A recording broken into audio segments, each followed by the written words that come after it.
Access denied.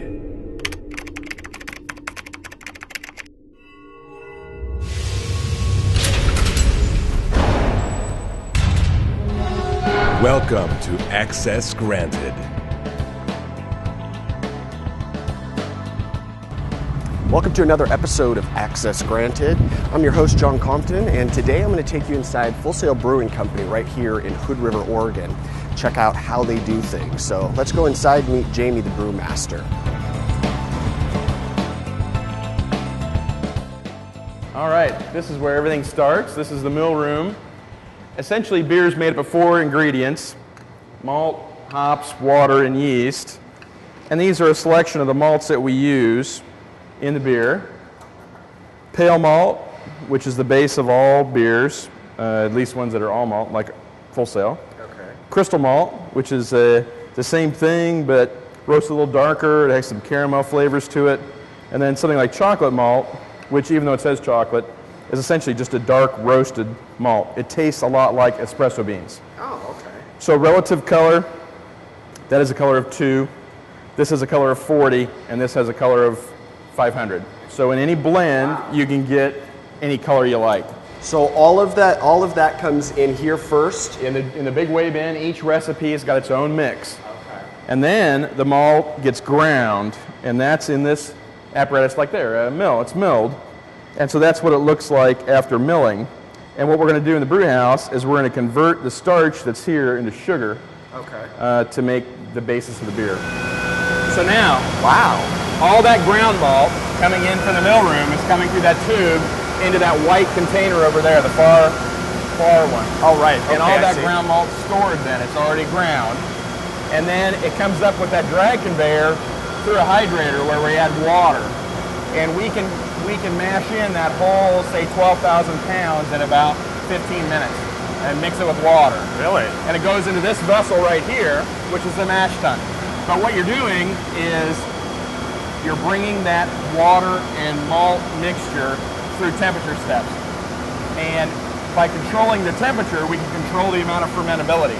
Oh, okay. And so, say we're going to make a beer that's very dry, you have a very low mash temperature, so that the sugar that's produced by mashing is all fermentable by the yeast. So how much can you produce from when you fill this thing up? Our brew length is 400 barrels, so 800 kegs or 5,600 cases at a time. Okay. And so we'll run 3 of these a day.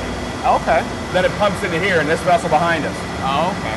Now, one of the things about brewing is there's 4 vessels in the brew house. So once this is empty, you can start with the next one. The first brew takes about 7 hours to go through all the tanks and then into the fermenter.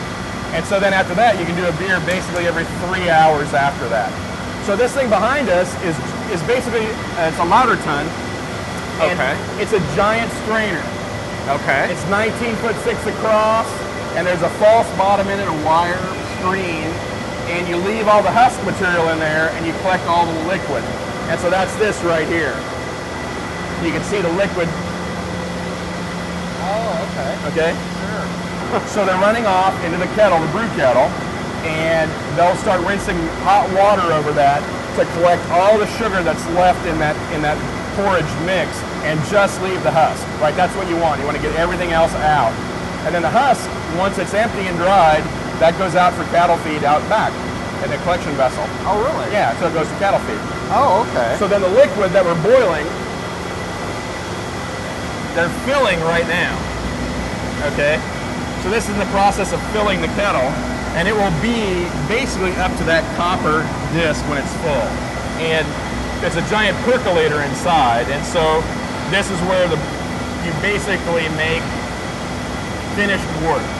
Hops go in here for bitterness and aroma. Hops that go in at the beginning of the boil are for bitterness, hops at the end of the boil are for aroma. And so then each recipe has got its own amount of hops and own amount of when they're added. So I was always, I don't know why, I had this impression that hops were the major part of beer. Yeah.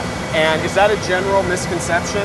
Well, a lot of people think essentially, that? if you look at malt is like the meat, and hops are like the spice. Okay. Right?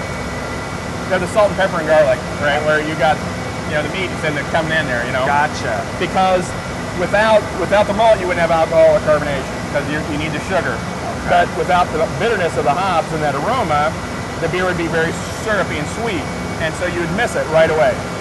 Oh, okay. So in here it boils for just over an hour, and then it gets pumped down below into the whirlpool tank, and essentially all it is a giant whirlpool. It pumps in and it spins, all the solids settle in the middle, and we run the clear liquid off through a heat exchanger to cool it down, and we'll go look at that. Okay. What's this? So this is actually a tank outside, Okay. and they brewed it yesterday. Yeast is in there, has been mixed. So it's basically a sugar solution, it's bitter, it's got the hop aroma in there, but there's no alcohol, there's no CO2 yet. So as ferment starts and the yeast start to consume the sugar, the byproduct of them consuming sugar is yeast. First of all, they make more yeast. Right. Second, they make alcohol, and third, they make carbon dioxide. So what you're seeing right now is actually carbon dioxide coming off the top of the tank. This is from the top of the tanks outside, so 40 feet up. Wow. And you can hear it and smell it, right? Oh my gosh. Okay, now you smell the CO2. Now, in a few hours, probably by the end of the day, there'll be foam coming out of the top of this already. Really? Yeah, that the beer starts to foam. You get more and more closer to final beer. Now, you see how gentle the ferment is. It's not even, there it starts to bubble again. Yeah. But I mean, just that level of water was enough to hold the pressure back yet. It's still just starting. Wow. And so it'll ferment and foam, what they call kreuzen, for, probably 2-3 days. And this is the filter. And it's basically a giant centrifuge. Beer gets pumped in at about 70 gallons, 80 gallons a minute. Oh. And there's a giant bowl in there that's spinning at about 5,000 RPM. And the yeast solids are separated, and then the clear beer goes off into packaging tanks. And so this runs, they'll run a whole 600 barrel tank off in just about 3 hours.